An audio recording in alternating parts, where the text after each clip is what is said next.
Consciousness is what makes the mind-body problem really intractable. Perhaps that is why current discussions of the problem give it little attention or get it obviously wrong. The recent wave of reductionist euphoria has produced several analyses of mental phenomena and mental concepts designed to explain the possibility of some variety of materialism, psychophysical identification, or reduction.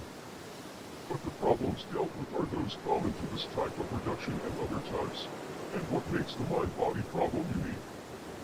And unlike the Water Age 2.0 problem or the Turing machine IBM machine problem or the lightning electrical discharge problem or the gene DNA problem or the oak tree hydrocarbon problem, is ignored. Every reductionist has his favorite analogy from modern science. It is most unlikely that any of these unrelated examples of successful reduction will shed light on the relation of mind to brain. But philosophers share the general human weakness for explanations of what is incomprehensible in terms suited for what is familiar and well understood, though entirely different. This has led to the acceptance of implausible accounts of the mental, largely because they would permit familiar kinds of reduction. I shall try to explain why the usual examples do not help us to understand the relation between mind and body, why, indeed, we have at present no conception of what an explanation of the physical nature of a mental phenomenon would be. Without consciousness, the mind-body problem would be much less interesting. With consciousness, it seems hopeless. The most important and characteristic feature of conscious mental phenomena is very poorly understood. Most reductionist theories do not even try to explain it. And careful examination will show that no currently available concept of reduction is applicable to it. Perhaps a new theoretical form can be devised for the purpose, but such a solution, if it exists, lies in a distant intellectual future. Conscious experience is a widespread phenomenon. It occurs at many levels of animal life, though we cannot be sure of its presence in the simpler organisms, and it is very difficult to say in general what provides evidence of it. Some extremists have been prepared to deny it even of mammals other than man.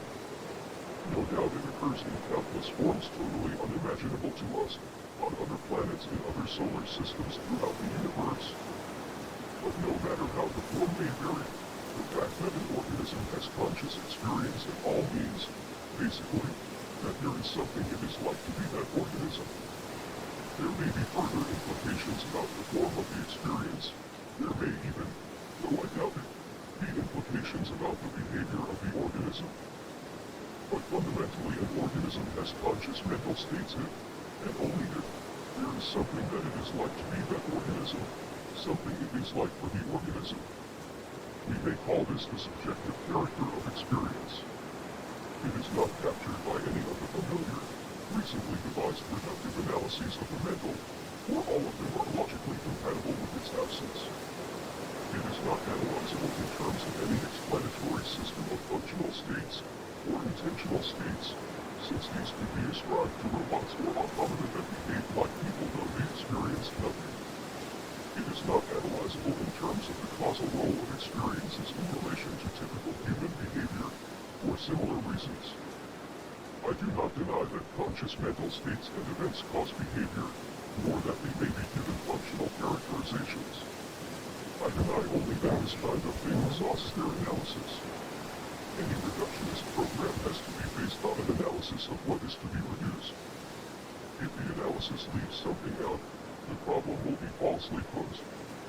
It is useless to base the defense of materialism on any analysis of mental phenomena that fails to deal explicitly with their subjective character.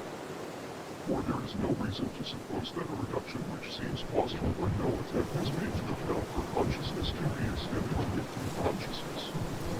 Without some idea, therefore, of what the subjective character of experience is, we cannot know what is required of the physicalist theory. While an account of the physical basis of mind must explain many things, this appears to be the most difficult. It is impossible to exclude the phenomenological features of experience from a reduction in the same way that one excludes the phenomenal features of an ordinary substance from a physical or chemical reduction of it, namely. By explaining them as effects on the minds of human observers, point for if physicalism is to be defended, the phenomenological features must themselves be given a physical account. but when we examine their subjective character, it seems that such a result is impossible. The reason is that every subjective phenomenon is essentially connected with a single point of view, and it seems inevitable that an objective, physical theory will abandon that point of view. Let me first try to state the issue somewhat more fully than by referring to the relation between the subjective and the objective, or between the force watt and the n squat. This is far from easy. Facts about what it is like to be an X are very peculiar, so peculiar that some may be inclined to doubt their reality, or the significance of claims about them. To illustrate the connection between subjectivity and the point of view, and to make evident the importance of subjective features, it will help to explore the matter in relation to an example that brings out clearly the divergence between the two types of conception, subjective and objective. I assume we all believe that bats have experience. After all, they are mammals, and there is no more doubt that they have experience than that mice or pigeons or whales have experience. I have chosen bats instead of wasps or flounders because if one travels too far down the phylogenetic tree, people gradually shed their faith that there is experience there at all. Bats, although more closely related to us than those other species, nevertheless present a range of activity and a sensory apparatus so different from ours that the problem I want to pose is exceptionally vivid, though it certainly could be raised with other species. Even without the benefit of philosophical reflection, anyone who has spent some time in an enclosed space with an excited bat knows what it is to encounter a fundamentally alien form of life. I have said that the essence of the belief that bats have experience is that there is something that it is like to be a bat. Now we know that most bats, the Micropteroptera, to be precise, perceive the external world primarily by sonar, or echolocation, detecting the reflections from objects within range of their own rapid, subtly modulated, high-frequency shrieks. Their brains are designed to correlate the outgoing impulses with the subsequent echoes, and the information thus acquired enables bats to make precise discriminations of distance, size, shape, motion, and texture comparable to those we make by vision.